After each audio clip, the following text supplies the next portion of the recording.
Salut les ratoupotes, aujourd'hui on se retrouve pour parler d'hygiène, de pipi et de caca. Non, je vous jure, c'est pas une chaîne sur les blagues nulles pour enfants. Aujourd'hui je vous propose de parler litière.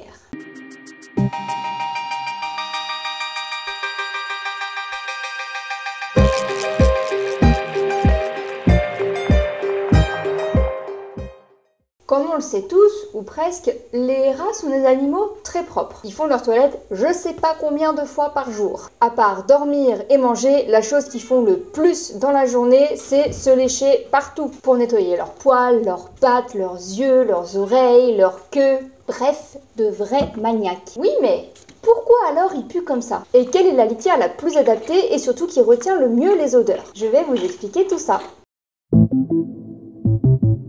Un des plus gros a priori sur les rats, c'est que ça pue. Sans parler des maladies, de la queue, des dents, etc. Mais bon, c'est pas le sujet. Les rats donc, ça pue. Mais pourquoi? Déjà, on parle bien de rats domestiques, hein. On est d'accord. Parce que bon, les rats sauvages, ils puent, mais c'est pour une autre raison. Bon, pour commencer, les rats sont blindés d'hormones. Les mâles ont de la testostérone et les femelles les oestrogènes. Et comme pour nous, c'est ce qui donne les odeurs corporelles ainsi que l'attirance mâle-femelle. Sauf que chez certains rats, ces hormones sont en surplus et outre tous les problèmes comportementaux que ça peut engendrer, dont on parlera dans une autre vidéo, c'est aussi ce qui peut causer ces odeurs un peu plus incommodantes. Bon, beaucoup de ratophiles sniffent leur rat parce que pour nous, ils sentent super bon. On se fait des bains de rats et des sniffages intensifs à plein poumon. Faut dire qu'on est un peu taré aussi. On remarque très souvent sur les groupes et les forums, les gens se plaindre en disant « Mes rats sentent le pipi, c'est affreux, trouvez-moi une solution !»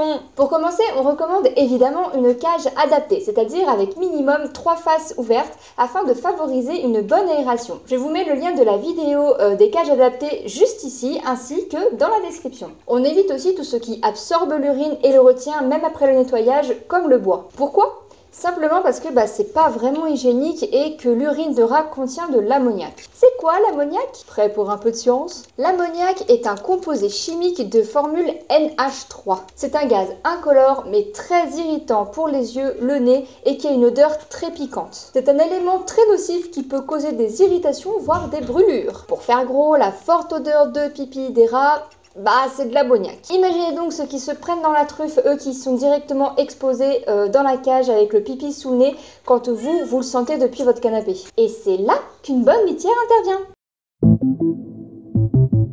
Pour qu'une litière soit qualifiée de bonne litière, il faut quand même respecter quelques petits critères. Déjà, il faut éviter tout ce qui est bois. Le bois utilisé la plupart du temps est du bois de résineux, c'est-à-dire qu'il contient de la sève avec de la résine, ce qui est très mauvais et toxique pour les rats. Les litières à base de bois sont aussi très poussiéreuses et donc pas du tout adaptées pour les ratous. La plupart du temps, ce sont des gens qui choisissent ce genre de litière, copeaux ou sur de bois, qui se plaignent le plus des mauvaises odeurs. Sans parler du fait que les copeaux de bois sont très volatiles et donc que vous allez vous retrouver tous les jours à passer votre magnifique coup de balai parce qu'ils auront retapissé votre sol. Il faut donc retenir les odeurs, c'est de ça dont on parle depuis le début. On nous propose aussi souvent des litières pour chats qui sont très faciles à trouver, qui sont normalement sans odeur et qui sont agglomérantes. Tous les critères parfaits pour une bonne litière, non? Eh non. Les litières pour chats ne sont absolument pas adaptées. Elles sont souvent très poussiéreuses et certaines sont même à base de bois. On remarque aussi que certaines litières pour chats sont faites à base un peu de sable, ce qui est très nocif pour les rats parce qu'au final ils s'en mettent partout et ça finit par leur irriter les yeux, le nez, les oreilles. Donc les litières pour chats, à proscrire. Certains ratophiles pensent aussi bien faire en mettant du papier journal. Après tout, c'est vachement utile, c'est facile à trouver et en plus ça permet aux rats de suivre les nouvelles du jour. Non, franchement, c'est une bonne gâche, hein. Mais dans ce cas, alors, il faudrait du papier sans encre. Ça, c'est déjà plus difficile à trouver. Il faut savoir que l'encre est nocive, même pour nous, pauvres humains que nous sommes. Rien qu'à penser sniffer un journal à plein poumon, j'en ai mal au ventre. C'est super mauvais. Alors, pour les ratous qui ont des voies respiratoires très fragiles, je vous raconte pas les dégâts que ça peut causer. Ajoutez à ça notre bonne vieille amie l'ammoniac, et comme ça, nous avons un super combo pour tout déchirer. Ah, j'oubliais, jamais de foin. Même pour les dents, pour faire le nid, pour les pipis ou pour les popos, jamais de foin. Aucun apport nutritif, pas du tout absorbant, très poussiéreux et donc au final pas du tout adapté aux rats. Mais alors du coup, il y a quoi comme litière adaptée? Non, parce que là en fait, t'as éliminé toutes les possibilités. J'y viens. Alors, quelles sont les litières adaptées? Bah en fait, il y en a pas mal. Rafle de maïs, chanvre, papier, carton recyclé, lin et cellulose. Mais qu'est-ce qu'elle nous raconte? Parle moins vite, j'ai pas le temps de prendre des notes. Ok, je ralentis. Pour commencer, on retrouve le plus commun, le chanvre. Bon, ici, elle est mélangée avec du foin, j'ai dit que c'était mauvais, parce que c'est la litière de mon hamster. Le chanvre commercialisé est en fait appelé chanvre industriel, c'est-à-dire que contrairement à son copain un peu moins légal, il a une teneur en THC très faible.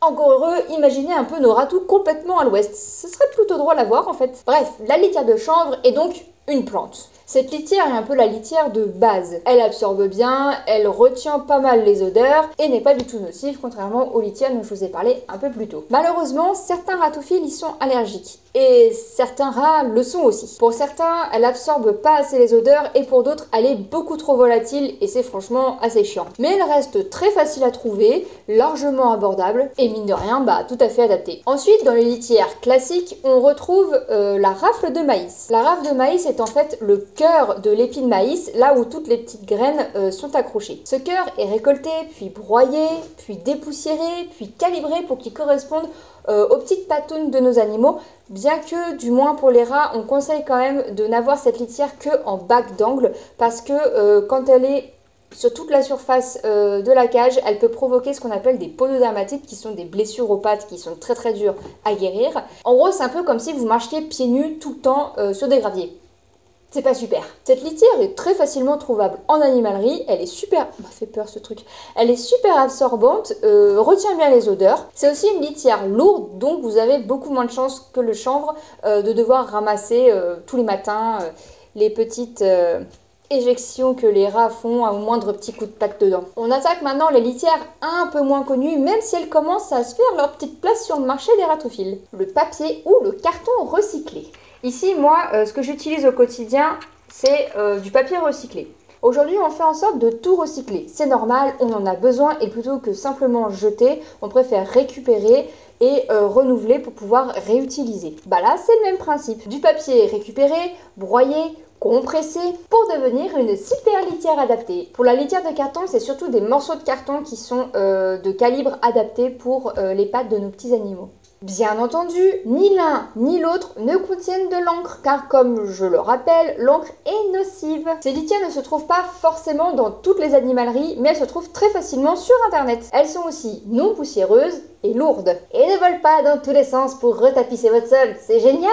On en vient maintenant à la litière de lin. Le nom complet, en réalité, pour cette litière, c'est litière d'Anna de lin. L'Anna de lin est en fait la partie centrale de la tige de lin, et c'est donc totalement naturel. En fait, c'est comme si on ouvrait la tige en deux, on gratouillait un petit peu, et voilà, on a de la litière. C'est un peu résumé, hein. La litière de lin a de grandes vertus absorbantes et surtout non poussiéreuses. C'est l'idéal pour des animaux avec des fragilités respiratoires comme les rats. On la retrouve surtout sur internet au rayon rongeurs, mais elle peut aussi être trouvée facilement au rayon chevaux. Et oui, nos amis les équidés ont aussi une certaine sensibilité nasale et pulmonaire. Cette litière est donc adaptée pour eux. Par contre, comme le chanvre, elle a tendance à voler un petit peu partout. C'est donc une litière assez légère et vous risquez, pareil, de vous retrouver à balayer un petit peu les morceaux qui se sont échappés. On va maintenant parler de la litière de cellulose. C'est une litière en fibre végétale. En gros, c'est ce qui compose la pâte de bois et donc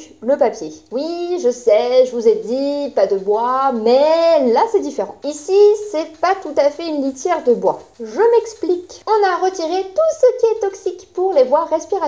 Elle est très confortable pour les patounes et est sans produits chimiques. Elle est au top pour les personnes souffrant d'allergies, qu'on remarque avec les chanvres, comme je le disais. Elle est ultra absorbante et retient très bien les odeurs. On la retrouve plus facilement sur internet. Cette litière, j'avoue, je la connais pas. Je l'ai jamais testée ou même vue ou touchée. Mais apparemment, ça fait un peu comme un effet cotonneux et donc c'est super agréable pour les petites patounes de nos petites boules de poils.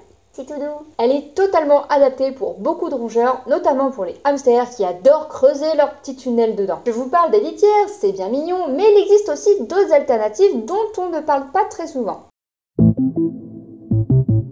Généralement, quand on parle de litière, on pense tout de suite aux litières qui recouvrent l'entièreté de la surface au sol de la cage, c'est-à-dire là où les rats gambadent, mangent, du coup font pipi, font caca, dorment.